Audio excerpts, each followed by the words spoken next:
Nobody likes negative patterns in their lives. But why do we attract these patterns over and over again? Why does this continue, and how can we make it stop for the last time? Watch this video.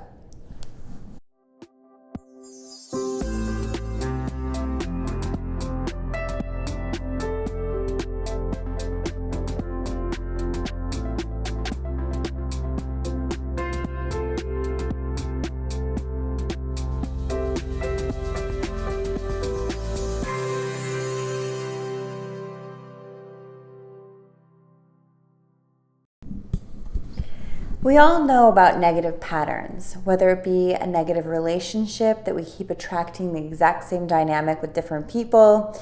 We keep finding ourselves in the same kind of scenario where we hate our job. We keep finding that the same mental and emotional triggers happen on a regular because of something that happens in our circumstance or environment. Why is this? How do we end these patterns for the last time?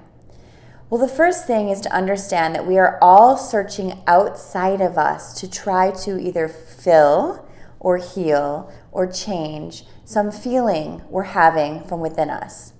So the first thing I love to do with everyone that I work with is start them on a self-validation regimen. And what that means is starting to validate your emotions in a way that you've never been taught before, or in a way that you've never taken the time to do. So here's the thing. When we start to validate our emotions, we start to get really real about how we feel. And a lot of times people come to me with patterns that are continuing in relationships. And the reason that this happens is because we're still protecting the original story. You guys have probably heard a lot from life coaches and therapists how you're not your story.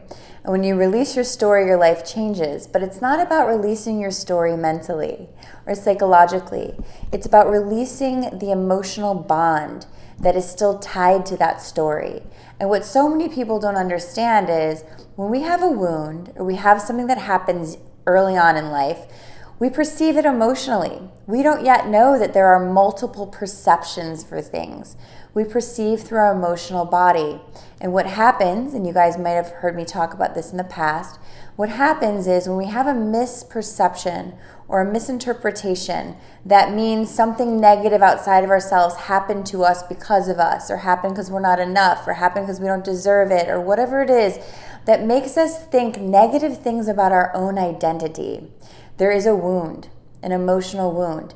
And whether that happened at 4 years old or 8 years old or 14 years old, that wound, until it gets healed into wisdom, stays that age.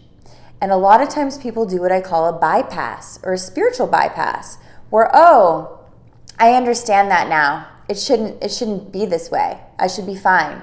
I get it. I'm over it. I understand why that person did that. I understand why this happened. My dad couldn't do better.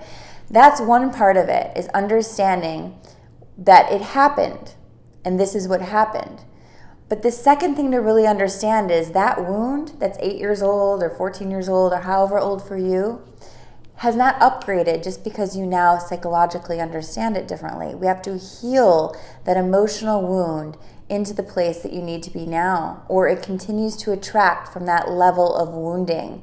You are still attracting from that wound, from that 8-year-old self. So what I love to do and help people do is emotional validation, where you have a conversation with that pain, where you first get courageous enough to allow yourself to feel that pain, because now you know that A, it wasn't because of you, and if you don't know, you're going to learn soon, you do this work, but A, it wasn't because of you.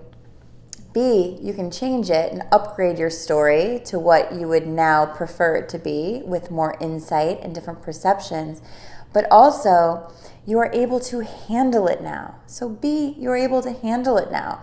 We continue defending an old story for survival until we realize that we can survive with a new story, with the true story, with what's real for us now so that we can heal. So, ending these unwanted patterns is about healing the emotional wound from the level and the age that it started. If you guys want help with this, check out my workbook, Spiritual Fitness. It's about emotional management and emotional mastery, and really about turning your own wounds by doing your own workbook, doing your own work on this, turning them into the wisdom that you need today to move forward and upgrade your emotional wounds into a spiritual wisdom about them. And your life starts to upgrade. So what happens is you start working with this process. And also, you guys know Soul Lab, it's down there. This is what it's about. But you start working this process, and what starts happening miraculously as you heal the wounds on the inside is you no longer attract the same level or vibration of the wound on the outside. So our outer experience starts reflecting our inner reality. That's what that means. So as we heal these wounds by validating ourselves at the emotional level that the wound began, we start to heal into a more full version of who we are, a more whole, not wounded, not empty, not needy, not searching externally, but fulfilled internally and feeling abundant and empowered and enlightened. And what happens is those things that we attract start reflecting that too. So I hope you guys check the links below. Please subscribe if you haven't already, and I'll see you soon. Namaste.